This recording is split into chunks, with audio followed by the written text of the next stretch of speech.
Hello friends, বাংলার বাড়ি প্রকল্প নিয়ে এই মুহূর্তে একটি গুরুত্বপূর্ণ আপডেট উঠে এসেছে। চলুন আজকের এই ভিডিওতে আপনাদেরকে বিস্তারিত জানাবো। সরাসরি মুখ্যমন্ত্রীতে আপনারা বাংলার বাড়ি প্রকল্পের জন্য আবেদন করতে পারবেন এবং যারা এর আগে সরাসরি মুখ্যমন্ত্রীতে আবেদন করেছিলেন নতুনদেরও কিন্তু টাকা এই মাসে দেওয়া হবে। অর্থাৎ বাংলার বাড়ি প্রকল্পে উপভোক্তা বৃদ্ধি কয়েক লক্ষ। জানুয়ারি শেষে অর্থাৎ যে চলতি মাসের শেষের দিকেই 16 লক্ষ উপভোক্তাকে বাংলার বাড়ি প্রকল্পের প্রথম কিস্তির টাকা দিতে চলেছে নবান্ন। এমনটাই কিন্তু নবান্ন তরফ থেকে জানানো হয়েছে। উপভোক্তার সংখ্যা আরও বাড়তেই চলেছে। সব ঠিকঠাক থাকলে বাড়বে প্রায় 4 লক্ষ। তাতে এ মাসের শেষেই রাজ্যের 21টি জেলায় 20 লক্ষ প্রান্তিক মানুষের ব্যাংক অ্যাকাউন্টে প্রথম কিস্তির টাকা পাঠাবে রাজ্য সরকার। এই উপভোক্তা বৃদ্ধির তোড়জোড় নবান্নে ইতিমধ্যে শুরু হয়ে গিয়েছে। উপভোক্তাদের অ্যাকাউন্ট এক ক্লিকেই এই টাকা পাঠাবেন মুখ্যমন্ত্রী মমতা বন্দ্যোপাধ্যায় স্বয়ং। বেশ কিছু উপভোক্তার হাতে বাড়ি তৈরির শংসাপত্র তুলে দিতে পারেন তিনি, এমনটা কিন্তু নবান্ন তরফ থেকে জানানো হয়েছে। প্রধানমন্ত্রী আবাস যোজনার টাকা কেন্দ্র দেয়নি, তাতে বাংলার প্রান্তিক গরিব মানুষের পাকা বাড়ির স্বপ্ন অধরাই থেকে গিয়েছিল। সেই স্বপ্ন পূরণের লক্ষ্যে বাংলার বাড়ি প্রকল্প চালু করেন মুখ্যমন্ত্রী মমতা বন্দ্যোপাধ্যায় নিজেই।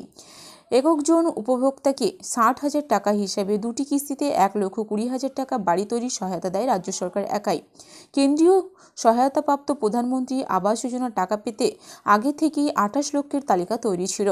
সেই তালিকা থেকেই 2024 ডিসেম্বরে 12 লক্ষ মানুষকে বাংলার বাড়ি 2 কিস্তি দিয়েছিল রাজ্য। এই জন্য সম্পূর্ণ রাজ্যের কোষাগার থেকে খরচ হয় 14 কোটি টাকা। চলতি মাসে আরও 16 লক্ষ উপভোক্তাকে এই সহায়তা প্রদানের ঘোষণা মুখ্যমন্ত্রী মমতা বন্দ্যোপাধ্যায়ের। তবে এই সংক্রান্ত প্রস্তুতির মাঝেই প্রশাসনের নজর পড়ে যে সরাসরি মুখ্যমন্ত্রী হেল্পলাইনের মাধ্যমে বাড়ি তৈরির নতুন আবেদন এসেছে প্রায় 15 লক্ষ। তার মধ্যে থেকে 4 লক্ষকে বাড়ি তৈরির সহায়তা প্রদানের সিদ্ধান্ত প্রায় চূড়ান্ত।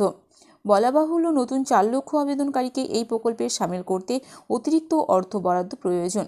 তাই সংশ্লিষ্ট ফাইল পঞ্চায়েত দপ্তর থেকে অর্থ দপ্তরে পাঠানো হয়েছে ইতিমধ্যেই। সূত্রের খবর, অর্থ দপ্তরও তাতে শিলমোহর দিতে চলেছে। জেলা প্রশাসন সূত্রের খবর, আবেদনকারীদের যোগ্যতাও যাচাই করে নিয়েছে রাজ্য সরকার। তাদের নির্দিষ্ট কোড নম্বর দেওয়া হতে চলেছে। যাচাই প্রক্রিয়া চালাতে রাজ্য থেকে সব জেলায় প্রয়োজনীয় বার্তাও পাঠানো হয়েছে ইতিমধ্যেই। 2024 সালের ডিসেম্বর মাসে 12 লক্ষ উপভোক্তাকে কিন্তু বাংলার বাড়ির টাকা দুটো কিস্তিতে দেওয়া হয়েছিল 60,000 টাকা করে। আবারও কিন্তু 2026 সালের জানুয়ারি মাসের শেষের দিকে কিন্তু 16 লক্ষ উপভোক্তাকে এই বাংলার বাড়ি প্রকল্পের টাকা দুটো কিস্তিতে দেওয়ার সিদ্ধান্ত নেওয়া হয়েছে নবান্নের তরফ থেকে। অর্থাৎ মুখ্যমন্ত্রী মমতা বন্দ্যোপাধ্যায় কিন্তু স্বয়ং এই টাকা দেবেন এবং তাদের হাতে কিন্তু এই আবাস যোজনার সার্টিফিকেট শংসাপত্র কিন্তু তুলে দেবেন, এমনটাও সিদ্ধান্ত নেওয়া হয়েছে। এবং নতুন করে যে আবেদন করেছে 15 লক্ষ, এই 15 লক্ষ আবেদনকেও কিন্তু এই মাসেই টাকা দেওয়ার কথা কিন্তু ঘোষণা করা হয়েছে রাজ্যের তরফ থেকে। এছাড়াও আপনারা যদি চান তাহলে সরাসরি মুখ্যমন্ত্রীতে ফোন করে কিন্তু আপনারা আবাস যোজনার নাম লেখাতে পারবেন এবং যে যোগ্যতা আবেদনকারীদের যোগ্যতা যাচাইয়ের কাজও কিন্তু ইতিমধ্যে শুরু হয়ে গেছে।